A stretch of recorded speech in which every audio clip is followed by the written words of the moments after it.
Hello नमस्कार, मैं हूं प्रभा शर्मा और एक बार फिर से जेके न्यूज़ नेटवर्क में हम लेकर आ गए हैं आपके लिए एक खास बातचीत जहां हम बात करते हैं कुछ शख्सियत से, उनके बारे में जानते हैं, उनके बारे में थोड़ा और कि उन्होंने क्या किया अपने फील्ड में, आगे वो किस तरीके से आए और अब वो क्या कर रहे हैं। तो आज की खास बातचीत में जो हमारे साथ हैं वो है रांची झारखंड की सिंगर कविता होरो जी। तो सबसे पहले कविता जी, आपका बहुत बहुत स्वागत है। थैंक यू आपको और नमस्कार मेरे झारखंड वासियों, आप सबों को मेरा नमस्कार। जी, तो अब जो हमारी एक ख़ास बातचीत है इसको शुरू हम आपसे ही करना चाहेंगे कि जो आपका शुरुआत जो है एक सिंगिंग में वो कैसे हुआ?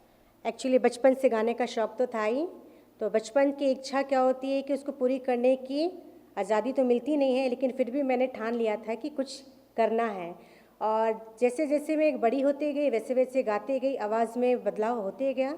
जो सुनता था वो बोलता था कि मैम आपकी बहुत अच्छी आवाज़ है, बेटा आपकी बहुत अच्छी आवाज़ है, आप आगे बढ़ो और इस फील्ड में बहुत नाम कमाओगे। तो इस तरीके से मैं अपने आप को बढ़ाना शुरू की। जी, तो मतलब कि ये हमेशा से था कि आप बच्चे भी हैं तो आप बचपन में भी आप गुनगुना रहे हो तो लोगों से आपको तारीफ़ मिल रही है कि आपकी आवाज़ बहुत अच्छी है। तो क्या आप बेसिकली जैसे आप अभी रांची में हैं तो क्या आप शुरू से हमेशा से मतलब रांची में ही रही हैं यहाँ पर? जी नहीं, मैं रांची में 2008 में आई हूँ और यहाँ से फिर मैंने क्लासेस कॉलेज वॉलेज ज्वाइन किया। कॉलेज में फंक्शंस होते थे और उस फंक्शन में मुझे गाने का मौका मिलता था। जब भी मैं गाती थी सारे टीचर्स स्टूडेंट वाह वाही करके मुझे बहुत प्रोत्साहित करते थे, मोटिवेट करते थे कि बहुत अच्छी आवाज़ है कविता, आगे बढ़ो आगे बढ़ो। मैं बोली चलो। फिर इसी दरमियान 2016 में आपका ईस्ट इंडिया मेगा स्टार आया, जो कि रांची में ऑडिशन था और जमशेदपुर में इवेंट था। तो उस इवेंट में बोला गया कि ज़रीन खान हमारे बीच में आ रही हैं, उनके सामने आपको परफॉर्म करना पड़ेगा। मैंने अपना तैयारी करके ऑडिशन दिया, ऑडिशन में मैं पास हुई। उसके बाद जमशेदपुर गई, वहाँ 1 वीक हम लोग को ट्रेनिंग दिया गया। उसके बाद फिर फाइनली एक दिन आया वो कि इवेंट आया उनका और उसमें मैंने अपना परफॉर्म किया। सबसे पहली परफॉर्मर मैं थी और उस गाने के बाद बहुत मुझे तालियां की गड़गड़ाहट सुनने मिली। Once more once more once more मुझे मिला सुनने को। और ज़रीन खान भी खड़े होके बोली कि वाह वेरी नाइस, आप बहुत अच्छा गाती हैं, आप इसी तरह गाते रहिए।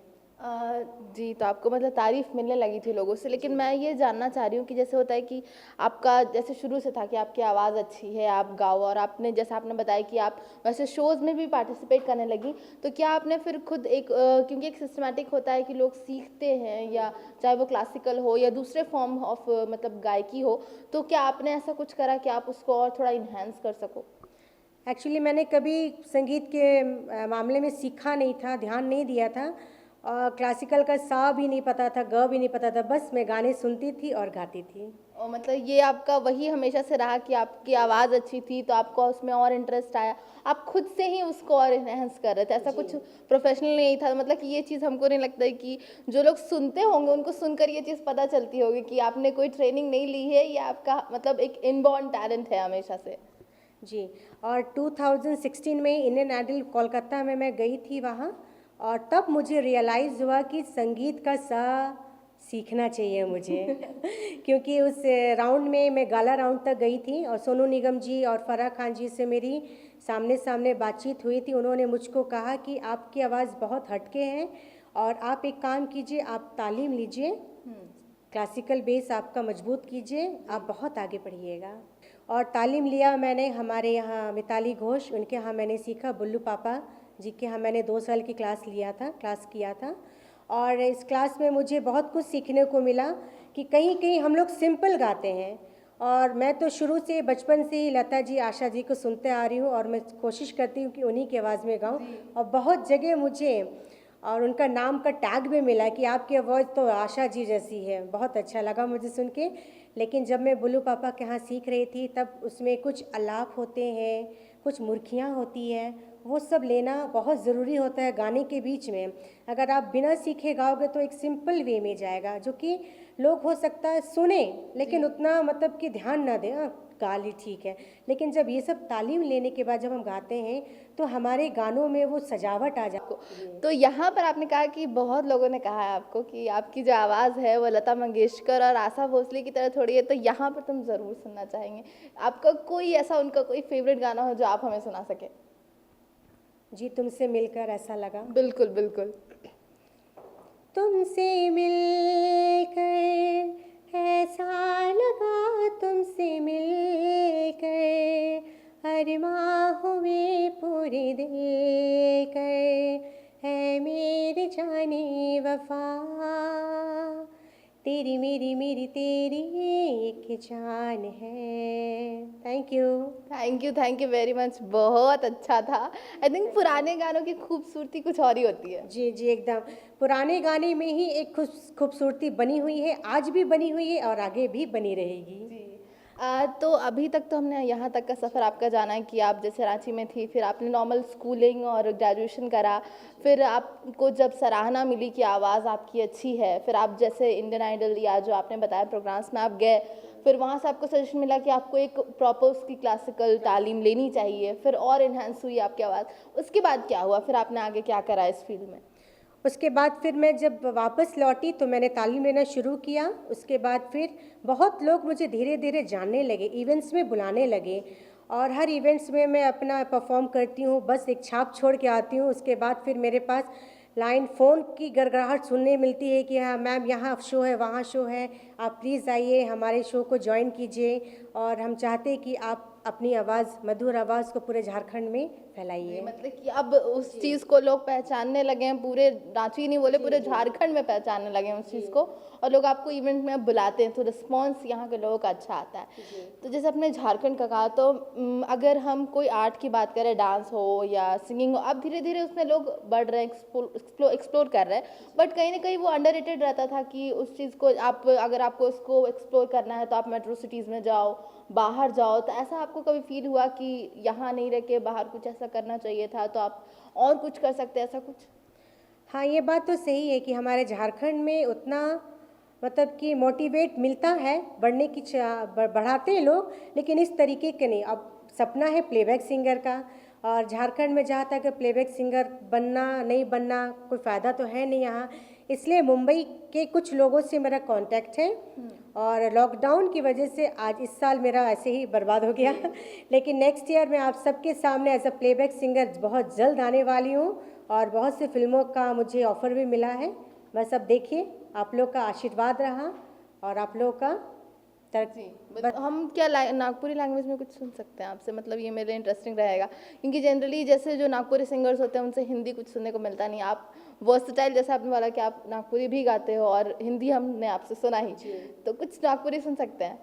हाँ, एक गाना है, ये नागपुरी सादरी टाइप का है, मतलब हमारे है ना, ये आपका एक लड़की अपने बहन के भाई को मतलब कि क्या कहेंगे, पसंद करती है, तो उसके लिए वो अपने लैंग्वेज में गा रही है। ए गोया ना जाना तोरे बिना दिन कसन, हाय हाय दिन कसन बीते रे, तोरे बिना दिन कसन, हाय हाय दिन कसन बीते रे, अखियों में रहे मोर तोरे सूरतिया, जागी जागी बीतेला सारे दिन रतिया, अखियों में रहे मोर तोरे सूरतिया, जागी जागी बीतेला सारे दिन रतिया। बहुत सुंदर, मुझे बहुत मज़ा आ रहा था सुनने में, सच बता रही हूँ। मतलब कि लैंग्वेज मैटर नहीं करती है, वो एक म्यूज़िक, वो इंसान को समझ आ रही हो ना आ रही हो, वो इंसान एंजॉय करता है। अच्छा, जोनर की बात करें तो आपका पर्टिकुलरली क्या रहता है, किस तरह के गाने आप गाती हैं? एक्चुअली अभी तो मेरा हिंदी पे ही ज़्यादा प्रभाव है जी। और मैंने हिंदी ऑनर्स ही किया है लेकिन मैं चाहती हूँ कि गाने हर लैंग्वेज में गाऊँ। मुझे पंजाबी गाने का भी ऑफ़र आया है और आपका राजस्थानी गाने का भी ऑफ़र आया है, और सारे ये ऑफ़र्स मुझे फेसबुक के थ्रू ही लोग मुझे कह रहे हैं, और मैं कोशिश करूँगी कि अपनी आवाज़ को हर लैंग्वेज में सुनाऊँ ताकि लोग मुझे जाने कि या कविता पंजाबी भी गाती है, नागपुरी भी गाती है, हिंदी भी गाती है और इंग्लिश भी गाती है। मैं इंग्लिश भी गाती हूँ। अब तक आपने जो भी परफॉर्मेंसेस की हैं या जो भी आपने गाने गाए होंगे एल्बम में या शोज आप करते हो, तो आपका फेवरेट क्या रहता है? फेवरेट तो सभी गाने होते हैं फेवरेट सभी गाने होते हैं, लेकिन उनमें से एक गाना होता है, ये मुझे आपका सलमा आगा का एक गाना है, जी। फ़ज़ा भी है जवा जवा, वो गाना मुझे बेहद पसंद है। और जब जब मैं उनके गाने इस गाने को गाई हूँ, गुनगुनाई हूँ, मुझे सबने कहा ये सलमा आगा जी आ गई हैं। तो इस तरीके से बहुत अच्छा लगता है सुन के। तो ये इसके लिए भी मैं 2 लाइन सुना देती हूँ। जी ज़रूर। फ़ज़ा भी है जवा जवा, हवा भी है रवा रवा, सुना रहा है ये समा, सुनी सुनी सी दास्तां, फ़ज़ा भी है जवा जवा। Thank you. बहुत सुंदर। ऑनलाइन चीज़ें भी बहुत कुछ हो रही है, तो क्या ऐसा कुछ है जिसमें आप इन्वॉल्व हो रहे हो इस लॉकडाउन वाले पीरियड में?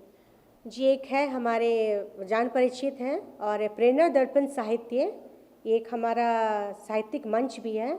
तो अभी लॉकडाउन की वजह से ये ऑनलाइन ही शोज़ हो रहे हैं इसमें। तो इसमें मुझे नाम मुझको कॉल किया गया, इसमें मुझे एक अपना ये मेंबर बनाया गया। मेंबर बनाने के बाद अब जब भी ये ऑनलाइन प्रोग्राम होता है मुझे लिंक भेजा जाता है और मैं अपने घर में ही बैठ के गाने प्रिपेयर करके अपने उनको सुनाती हूँ। जिस वजह से क्या है कि फेसबुक और यूट्यूब ऑनलाइन चलता है ये, और इसके कारण मुझे 4 से 5 हज़ार लोग सुनते हैं और अपनी फरमाइश भी मुझे भेजते हैं। मतलब झारखंड से एक बोले तो आप as a female singer represent कर रही हैं जितने भी ऑल इंडिया वहाँ पे हैं। प्रेजेंट कर रही हूँ, झारखंड को प्रेजेंट कर रही हूँ अपने वॉइस से। जी बहुत बहुत, ये तो बहुत अच्छी बात है। तो ये आपका जो भी सफ़रनामा रहा, तो एक एंडिंग पॉइंट लाते हुए मैं पूछना चाहूँगी, एक पर्सनल अगर आप एक्सपीरियंस अपना शेयर कर सको एज अ सजेशन। मेरा सजेशन यही रहे कि अगर जो बच्चे गा रहे हैं और आगे बढ़ना चाहते हैं तो क्लासिकल तो सीखना ज़रूरी है, क्योंकि क्लासिकल के बिना हम आलाप और मुर्खी ये सब चीज़ों के बारे में नहीं जान पाएंगे। क्योंकि सुनी सुनाई गाने हम जब गाते हैं तो उसी रंग में हम ढलते हैं, लेकिन हम चाहते हैं कि हम अपनी आवाज़, अपनी पहचान अलग बनाएं। इससे ज़रूरी नहीं कि हम हर गाने को कॉपी करके गाएं, अपना भी एफर्ट्स हम डाल सकते हैं। इसीलिए मैं सभी बच्चों से, आने वाले बच्चे जो संगीत लाइन में अपना रुचि है, जिनकी रुचि है, उनको मैं यही कहना चाहूँगी कि वे जब भी गाना सुने ध्यान से सुने और अपना रियाज घर में करते रहें बस। बहुत बहुत थैंक यू कविता जी। तो ये थी हमारी आज की खास बातचीत। उम्मीद करती हूँ आपको ये ज़रूर पसंद आया होगा और भी आगे हम और भी ऐसी खास बातचीत लेकर आते रहेंगे आपके लिए। तब तक बने रहिए हमारे साथ जेके न्यूज़ नेटवर्क। और अगर आपको ये वीडियो पसंद आई हो तो हमारे वीडियो को लाइक, शेयर और कमेंट ज़रूर करें।